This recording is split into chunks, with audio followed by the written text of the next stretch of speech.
Hey everyone, welcome to Love Hackers. I'm Alex Carter, And I'm Sophie Tanaka. and we are your dating experts here to help you decode the sometimes confusing world of love and relationships.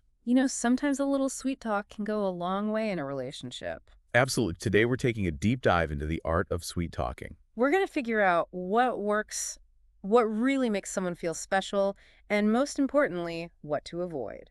because, let's be honest, some attempts at sweet talking can totally backfire. Yeah, for sure. Like, who hasn't cringed at a cheesy pickup line or a compliment that just felt forced? Exactly. We've got some fascinating source material to unpack today. This source really challenges the idea that sweet talking is all about just memorizing lines. Yeah, it seems to take a more genuine approach. Exactly. It's all about authenticity speaking from the heart rather than relying on those prepackaged compliments. I like that. I mean, think about it. We can all sense when someone isn't being sincere, right? Right, it's like trying to pass off a cubic zirconia as a diamond. Oh, good analogy. It just doesn't have the same sparkle. So how do we make sure our sweet talk is the real deal? The kind that makes someone feel truly seen and appreciated. Well, the source highlights two key elements, vulnerability and specificity.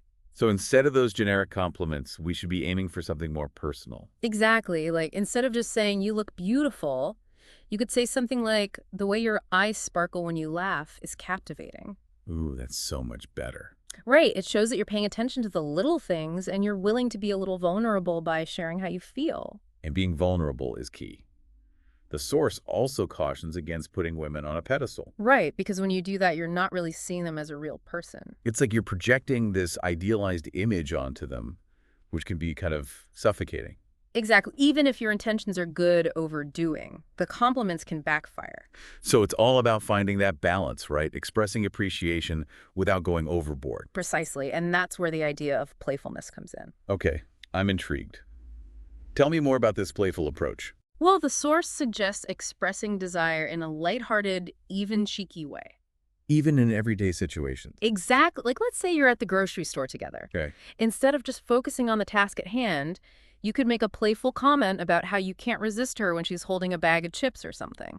So it's about finding those little moments to create a spark, to remind the other person that you find them attractive. Exactly. It's about keeping things light, fun, and unexpected. But how do you make sure that playfulness doesn't cross the line into creepy or inappropriate? That's where the genuineness comes back into play. Right. If your intentions are pure and you're being respectful, it's more likely to be well received. Exactly. It's about reading the situation, understanding the other person's boundaries. And finding that sweet spot between playful and respectful. You got it. And remember, not every attempt at playful sweet talk is going to be a home run. True. Sometimes you might misjudge the situation or the other person might not be in the mood. Exactly. But it's important to be able to laugh at yourself and not take things too seriously. I love that the source also makes a really important point about not expecting anything in return when you offer compliments or express affection.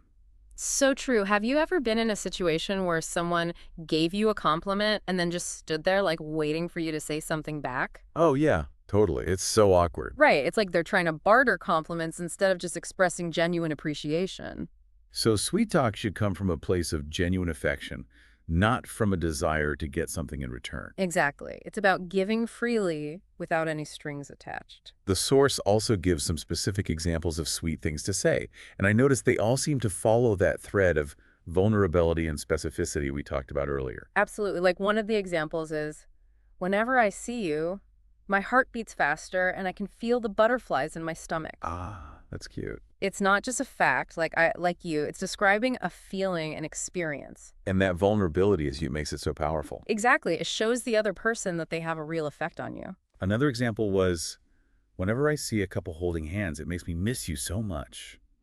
Again, very specific and evocative. It creates this sense of longing and connection.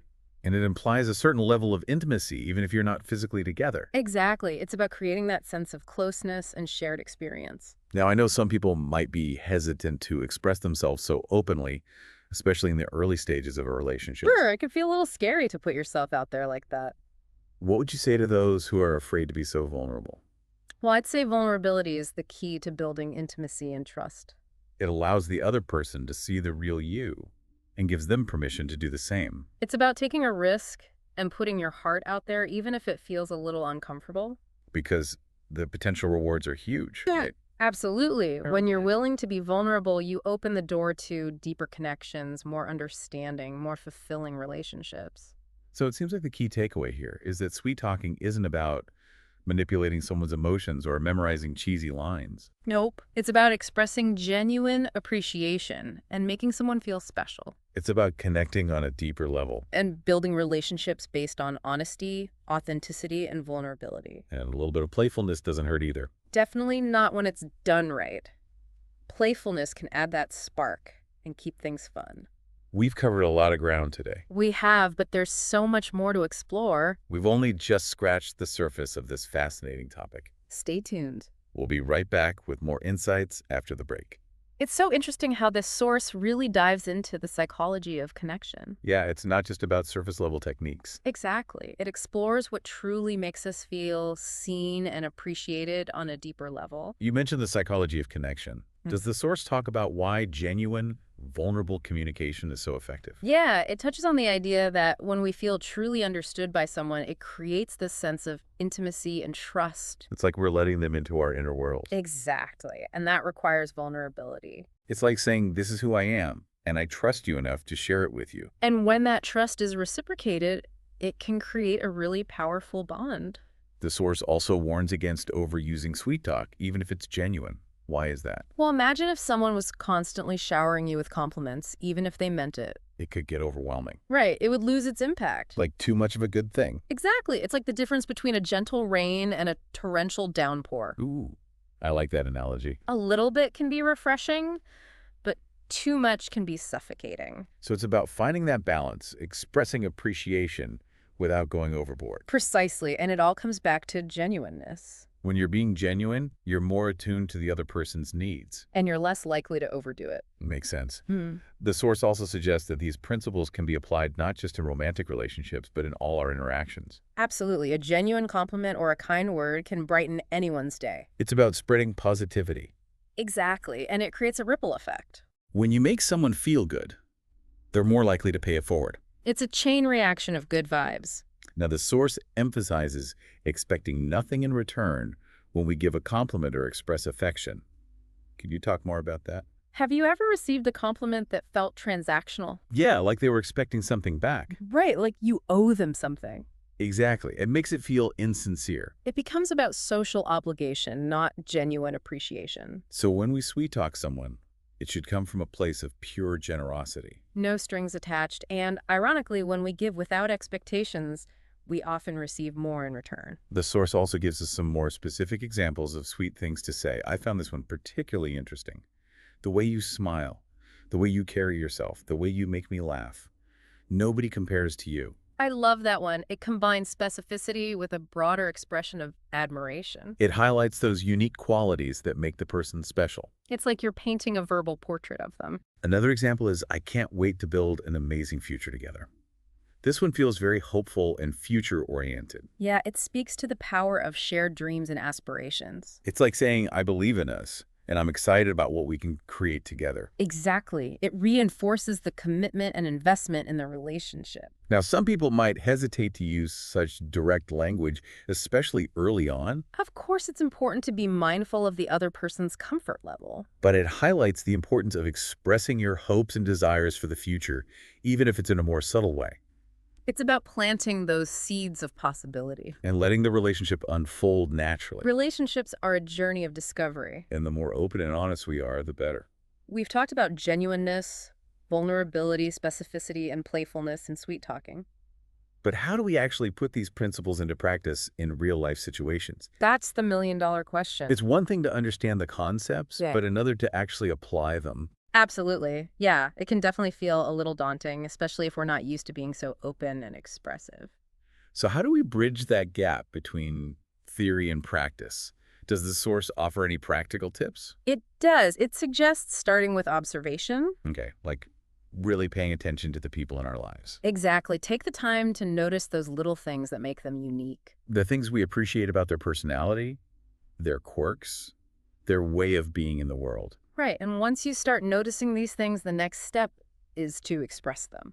But for a lot of people, the fear of rejection or sounding awkward can hold them back. I get that, but it doesn't have to be this big grand gesture. It can be something small and simple. Exactly. Like, let's say a coworker gave a presentation. Okay. You could say something like, "Hey, I really loved your presentation today. You have a knack for making complex ideas easy to understand." It's about acknowledging the positive impact someone has had on us. And the more you do this, the easier it becomes. Like anything else, practice makes perfect. Exactly. It's like exercising a muscle. The more you use it, the stronger it gets. So it's about making a conscious effort to incorporate these principles into our daily interactions until it becomes second nature. And you might be surprised by how positively people respond to a genuine compliment. A little appreciation can go a long way. Speaking of which, we talked earlier about giving freely without expecting anything in return. Right. Does the source offer any advice on how to cultivate that generous spirit? It suggests shifting our perspective. From what can I get to what can I give? Exactly. It takes the focus off our own needs and puts it on the other person. How can we make them feel good? How can we add value to their lives? And when we come from that place of generosity, it really changes the whole dynamic of the interaction. It creates space for genuine connection.